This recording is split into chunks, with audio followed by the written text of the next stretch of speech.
Hey everyone, and welcome back to Five.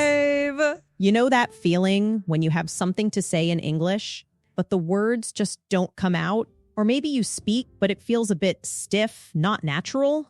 Absolutely, Lily. It's a super common experience for English learners. We've all been there, trying to translate directly from our native language and ending up sounding, well, a little less like a native speaker and more like a textbook. Am I right? You are so right, Ava. And that's exactly what we're tackling today.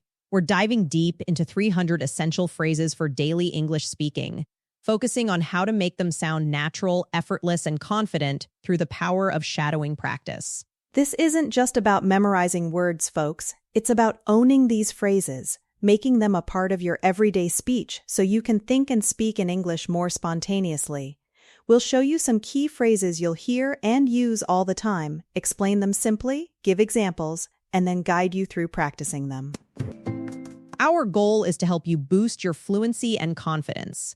We want you to sound like you, but in English, So let's jump right in. We're going to start with some phrases you'd use bright and early, right when your day begins. Perfect! Let's talk about those morning moments. The first phrase is super simple, but so common. Time to wake up. Time to wake up.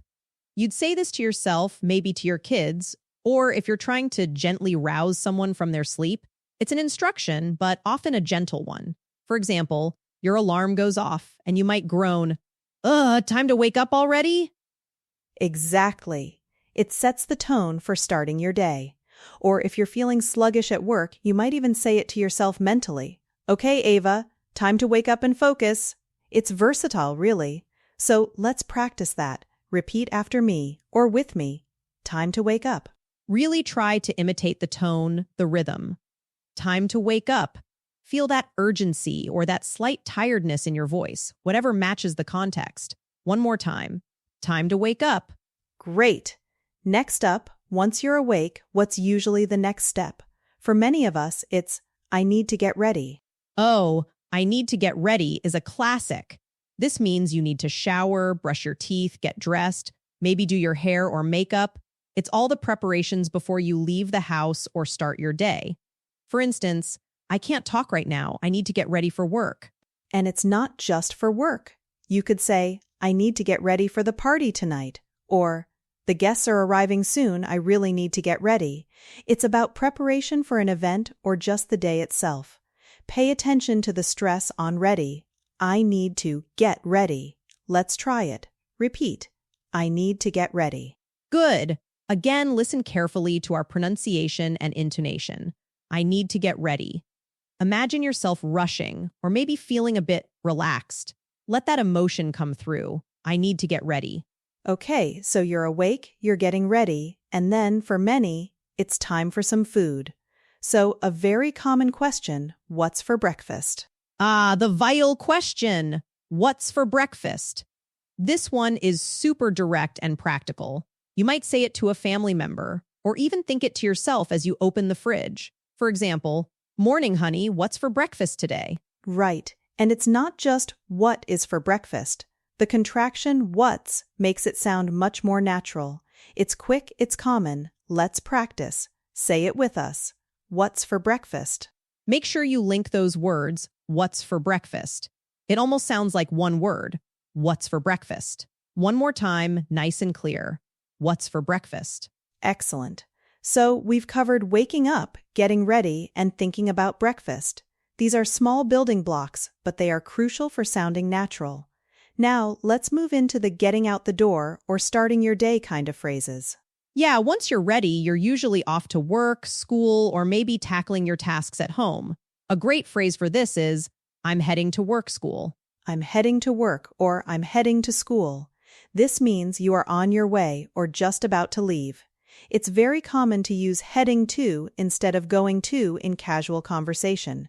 For instance, see you later, I'm heading to work now, or my kids are already heading to school. It sounds much more dynamic than I am going to work. Heading gives it a sense of direction and purpose. Think about the sh sound. I'm heading to work. Let's try it. Repeat after us. I'm heading to work. And if you're a student, I'm heading to school. Feel that gentle flow. I'm heading to school. Good job. Next, once you've arrived or you're ready to start a task, you often hear, let's get started. Let's get started. This is a wonderful phrase for initiating an activity. It's positive and encouraging. You might say it in a meeting, to a study group, or even to yourself before diving into a project. Like, all right, everyone, let's get started on today's agenda. It's a way to signal the beginning. It creates momentum. The sh sounds are important here. Let's get started. Let's practice that. Say it with us with a bit of energy. Let's get started. Yeah, give it some oomph. Let's get started. Imagine you're leading a team or a class. One more time, let's get started. Fantastic. Now, in a work or study environment, you often have scheduled things. A common phrase is, I have a meeting at, or I have a class at. This is super practical for telling someone your schedule. You fill in the blank with the time. Sorry, I can't join that call. I have a meeting at 2 p.m. Or I have a class at 9 a.m. every Monday.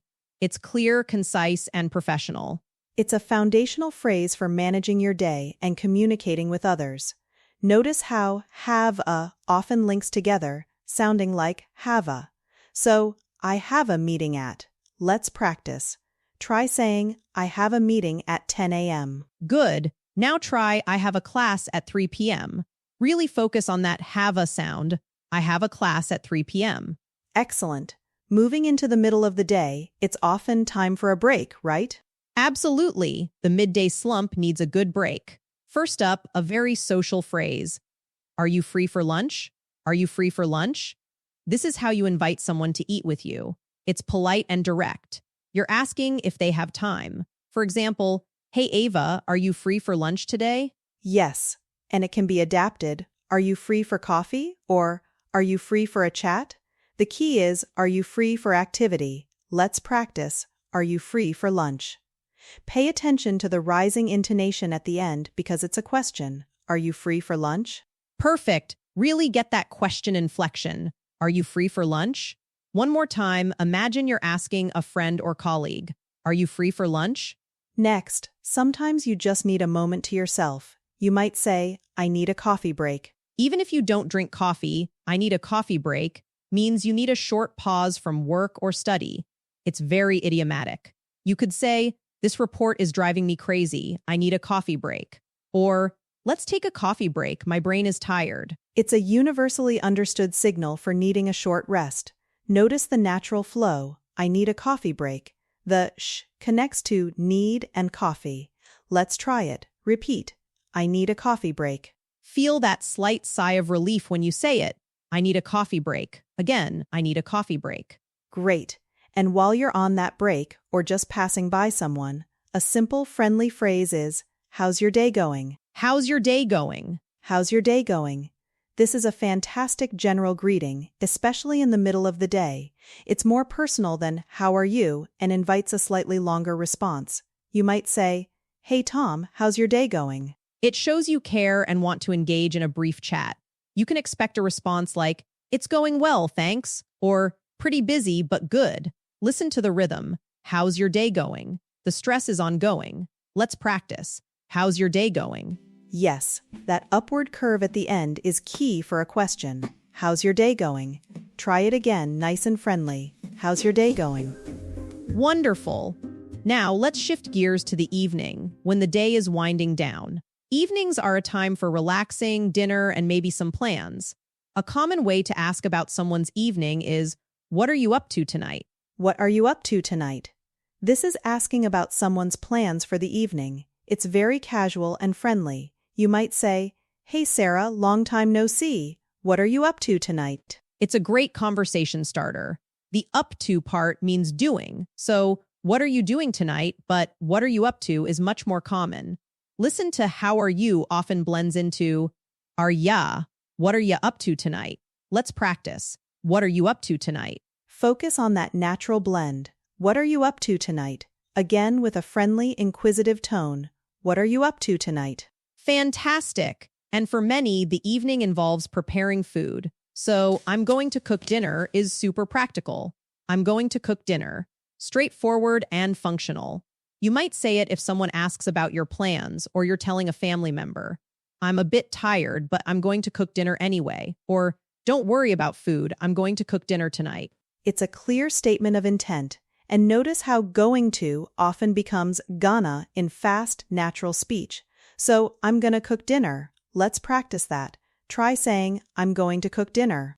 And now try it with the gonna sound, even if you write going to, I'm gonna cook dinner. Feel that natural flow. I'm gonna cook dinner. Excellent. After dinner, it's often time to relax, so time to unwind. Time to unwind. This means it's time to relax, de-stress, or calm down after a busy day. It's a lovely way to talk about chilling out. You might say, phew, what a day. Time to unwind with a good book. Or, I'm just going to listen to some music. It's time to unwind. It's a perfect phrase for expressing relief and the shift from work to leisure. The unwind part really captures that feeling of releasing tension. Let's practice. Time to unwind. Say it with a relaxed, happy sigh. Time to unwind. Yes, really feel that relaxation in your voice. Time to unwind. One more time. Time to unwind. Wonderful. So we've gone through a typical day. Now, let's look at some general social phrases that you can sprinkle throughout any conversation. These are super important for starting, maintaining, and ending conversations smoothly. First up, when you haven't seen someone in a while, how have you been? How have you been? This is a classic greeting for someone you know but haven't seen recently. It asks about their general well-being since your last encounter. For example, hey Mark, long time no see. How have you been? It's more personal than a simple, how are you? The have you been indicates a period of time. Listen for the smooth, have you been sound, almost like, have you been? How have you been? Let's practice. How have you been? Good. Make sure the nen in been is clear. How have you been? One more time, friendly and warm. How have you been? Excellent. When you meet someone or see them again, a polite and common phrase is, nice to see you. Nice to see you. This is a very pleasant way to acknowledge someone's presence, whether it's the first time you've met them that day or in a long time. For example, hello, it's nice to see you here at the conference. Or, oh, Jane, nice to see you again. It's versatile and always welcome. It expresses genuine pleasure. Pay attention to the linking nice to see you. Let's try it. Repeat. Nice to see you. Feel that warmth in your voice. Nice to see you. Again, with a smile. Nice to see you. You're doing great! Finally, a casual way to say goodbye. Have a good one. Have a good one. This is a super common, friendly, and informal way to wish someone well for the rest of their day or even their weekend. It means have a good day, have a good evening, or have a good weekend. For instance, thanks for coming in, Lily. Have a good one. It's so much more common than saying have a good day every single time. It's very natural. The key is the one which replaces whatever time period is appropriate. Listen to how have a links have a good one. Let's practice. Have a good one. Really project that friendly farewell. Have a good one. One more time. Have a good one. Excellent work, everyone! So we've walked through quite a few essential phrases for your daily English, and we've touched on shadowing for each one. Now let's put some of these together in a short mini conversation so you can hear how they flow naturally. Sounds good, Lily. I'll start. Ring, ring. Oh, hey, Lily. Hey, Ava. How have you been? Long time no see. Well, long time no chat on the phone, anyway. I know, right? I've been good. Super busy, though. How's your day going? Mine's been pretty busy, too. I just got back from a meeting. I have another one at 2 p.m., so I really need to get ready for that. But first, I need a coffee break. Sounds like you need that break. Hey, are you free for lunch tomorrow? I was thinking of trying that new cafe near the office. Oh, that sounds lovely. Let me check my schedule. Tomorrow, I'm actually heading to a client site in the morning, so I won't be in the office. But I should be back by evening. What are you up to tomorrow night? Tomorrow night? Not much. I'm going to cook dinner, probably just unwind with a movie. Why? Well, maybe we could grab a quick bite after you unwind, or just chat on the phone again. No pressure. That's a great idea, Lily. Let's do that. I'll text you when I'm free. But seriously, go get that coffee break before your next meeting. Don't want to miss it. You got it. Nice to see you. Well, talk to you. Have a good one, Ava. You too, Lily. Have a good one. See how seamlessly those phrases fit into a normal conversation? That's what we're aiming for. It's not about sounding perfect, it's about sounding natural and confident. Now, let's talk about some practical tips to really boost your English fluency beyond just these phrases. Yes, these tips are crucial for taking what you've learned today and applying it effectively. My first tip is start small, but be consistent. It's better to practice for 10 to 15 minutes every single day than to do one long session once a week. Absolutely, Ava. Consistency builds habit, and habit builds fluency. Think about it like going to the gym. You wouldn't expect huge results from going once a month, right? Small, regular efforts compound over time. Even just practicing one or two of these phrases each day will make a difference. Make it a part of your daily routine, just like brushing your teeth. Exactly. Even if you're tired, try to squeeze in a few minutes. Maybe repeat 3 phrases while you're making coffee or on your commute. The brain loves routine, and it will start to expect and adapt to that consistent input. My second tip builds on our shadowing practice. Listen actively and imitate precisely. Don't just hear the words, pay attention to the musicality of the language. Where do native speakers stress words?